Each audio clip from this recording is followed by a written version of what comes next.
नमस्ते दोस्तों। आज के वीडियो में हम बात करेंगे 10 ऐसे कैमरा एंगल्स के बारे में जिन्हें यूज़ करके आप अपने वीडियोस को बेहतर बना सकते हैं और अपनी स्टोरी की इमोशंस को ज़्यादा अच्छे तरीके से प्रेजेंट कर सकते हैं। हमें कौन से कैमरा एंगल्स यूज़ करने हैं और वो कब करने हैं ये जानना बेहद ज़रूरी है, लेकिन उससे भी पहले हम जान लेते हैं कि क्यों कैमरा एंगल्स इतने इम्पॉर्टेंट है। तो पहला कारण है पर्सपेक्टिव या दृष्टिकोण। अलग अलग कैमरा एंगल से शूट करके आप अपने ऑडियंस को एक सीन का मल्टीपल पर्सपेक्टिव दे सकते हैं। ऐसा करने से ऑडियंस को सीन समझने में आसानी होगी और वो आपकी स्टोरी से ज़्यादा कनेक्ट कर पाएंगे। दूसरा कारण है इमोशन या भाव। अलग अलग कैमरा एंगल से अलग अलग इमोशंस को कन्वे किया जा सकता है। इसके बारे में हम डिटेल में इसी वीडियो में बात करेंगे। और तीसरा कारण है एडिटिंग। अगर आपके पास सीन के अलग अलग एंगल्स है तो एडिटिंग रूम में आपको चूज़ करने के लिए मल्टीपल ऑप्शंस मिल सकेंगे, जिससे आपकी एडिटिंग ईजी हो जाएगी और आपको अपनी स्टोरी में ज़्यादा इमोशन डालने में आसानी होगी। तो अब कैमरा एंगल्स क्यों इम्पोर्टेंट है ये आप जान चुके हैं। अब देखते हैं कि वो टॉप 10 कैमरा एंगल्स जो ज़्यादातर फिल्मों में यूज़ किए जाते हैं और कब इन्हें आपको यूज़ करना चाहिए।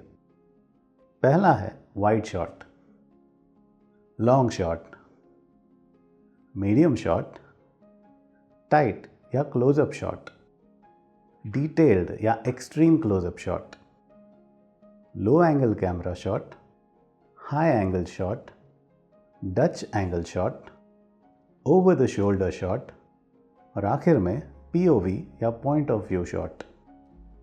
एक wide shot usually wide angle lens पे शूट किया जाता है ताकि आपके सीन का लोकेशन और उसके आसपास का एरिया कैमरा में ज़्यादा कवर हो सके। ये एस्टैब्लिशिंग शॉट्स के लिए सही एंगल है जिससे आपकी ऑडियंस को समझ सकेगा कि आपका सीन कहाँ फिल्माया जा रहा है। लॉन्ग शॉट भी लोकेशन एस्टैब्लिश करने के लिए यूज़ होता है, पर इसमें आपके सब्जेक्ट को ज़्यादा अहमियत दी जाती है और कैमरा में आपके सब्जेक्ट की पूरी बॉडी कवर होती है। मीडियम शॉट सब्जेक्ट के कमर के ऊपर के भाग को कवर करता है, जिससे आपका सब्जेक्ट क्या कर रहा है, क्या बोल रहा है, यह आपकी ऑडियंस को समझ आएगा। इस एंगल से आपकी ऑडियंस आपके सब्जेक्ट से ज़्यादा कनेक्ट होती है क्योंकि मीडियम शॉट मैच करता है उस एंगल से जिसमें रियल लाइफ में आप किसी से बात करते हो। टाइट या क्लोजअप शॉट, इसमें आप सब्जेक्ट के सर और उसके शोल्डर्स को कवर करते हैं। ये डायलॉग्स, डिटेल्ड एक्सप्रेशंस या कोई इंपॉर्टेंट एक्शन कैप्चर करने के लिए बढ़िया एंगल होता है, जिससे आपके व्यूअर्स को पता चलता है कि इस शॉट पे उन्हें ज़्यादा अटेंशन देना है। टाइट शॉट एक टाइट फोकल लेंथ वाली लेंस पे, जैसे 50 से 100 मिलीमीटर वाली लेंस पे बढ़िया रिजल्ट देता है। डिटेल्ड या एक्सट्रीम क्लोजअप शॉट आपकी सीन की कोई स्पेसिफिक डिटेल जो बेहद इम्पॉर्टेंट हो उसे कैप्चर करने के काम आता है। आपकी कहानी की जो बारीक डिटेल्स है इसे कैप्चर करके आप अपने सीन को ज़्यादा इंटरेस्टिंग बना सकते हैं। ये शॉट भी टाइट फोकल लेंथ वाली लेंस जैसे 50 से 100 मिलीमीटर या मैक्रो लेंथ पर बढ़िया रिजल्ट देता है। लो कैमरा एंगल शॉट तब यूज़ होता है जब आपको अपने सब्जेक्ट को बड़ा या पावरफुल दिखाना हो। High camera angle shot low angle के बिल्कुल विपरीत होता है।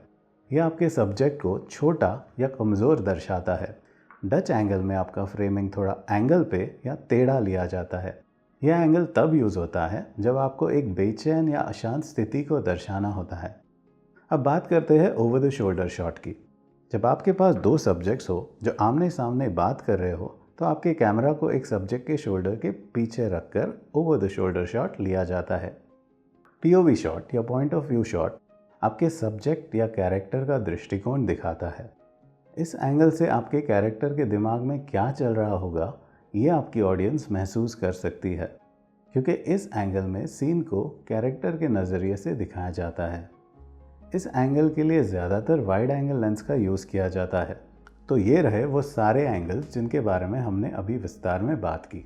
अब आप सोच रहे होंगे कि एक सीन के कितने अलग अलग कैमरा एंगल्स लिए जा सकते हैं। यह आपकी स्टोरी लाइन पर निर्भर करेगा। ये कंपलसरी नहीं कि आप इन सारे 10 कैमरा एंगल्स को सीन में शूट करें, और आमतौर पर 4 से 5 कैमरा एंगल से आप शूट करते हो तो कहानी की इंपॉर्टेंट डिटेल्स आप अच्छी तरीके से आपकी एडिटिंग में शोकेस कर सकते हो। चलिए एक छोटे से एग्जाम्पल के तौर पर ये सीन देख लीजिए, जहाँ एक शख्स एक आइलैंड पर हेल्दी एक्टिविटी करने आया है। हम स्टार्ट करते हैं एक वाइड शॉट या एस्टैब्लिशिंग शॉट से, जहाँ आप उस सुंदर आइलैंड और उसके सराउंडिंग एरिया को देख सकते हैं। फिर आता है एक लॉन्ग शॉट, जहाँ कैरेक्टर का फुल बॉडी कवर करके उसे इंट्रोड्यूस किया जाता है। फिर उसका मीडियम शॉट, फिर टाइट शॉट, और ऐसे करके आप 4 से 5 कैमरा एंगल्स से एक सीन को ज़्यादा इंटरेस्टिंग बना सकते हैं। तो जैसे आपने देखा कि मल्टीपल एंगल्स से सीन शूट करने पर आपके सीन को मल्टीपल पर्सपेक्टिव मिलता है, और शॉट्स के अलग अलग वैरायटी होने से आपके सीन में जान आ जाती है। एडिटिंग में भी आपका काम आसान हो जाता है, क्योंकि इन सब कैमरा एंगल्स को जोड़कर आप अपनी कहानी की इमोशंस को ज़्यादा बेहतर तरीके से दर्शा सकते हैं। लेकिन आपको बिना वजह एक्स्ट्रा कैमरा एंगल्स शूट नहीं करने। आपको एक सवाल हमेशा अपने आप से पूछना होगा कि एक्स्ट्रा कैमरा एंगल से आपके सीन में कोई अहमियत ऐड हो भी रही है या नहीं। अगर आपके सीन के इमोशंस को जाहिर करने में एक्स्ट्रा कैमरा एंगल ज़रूरी है, तो आपको वो बिल्कुल यूज़ करना चाहिए। उम्मीद करता हूँ कि आप इस वीडियो के माध्यम से डिफरेंट कैमरा एंगल्स और उसके महत्व को अच्छी तरह समझ चुके होंगे। अगर आपके कोई सवाल है तो आप मुझे कमेंट सेक्शन में पूछ सकते हो। मेरे चैनल को सब्सक्राइब भी कर सकते हो, ताकि आगे भी ऐसी इन्फॉर्मेटिव वीडियोस आपको मिलती रहे। तो प्रैक्टिस करते रहिए और बेहतर बनते रहिए। मैं मिलूँगा आपको अगले वीडियो में। धन्यवाद।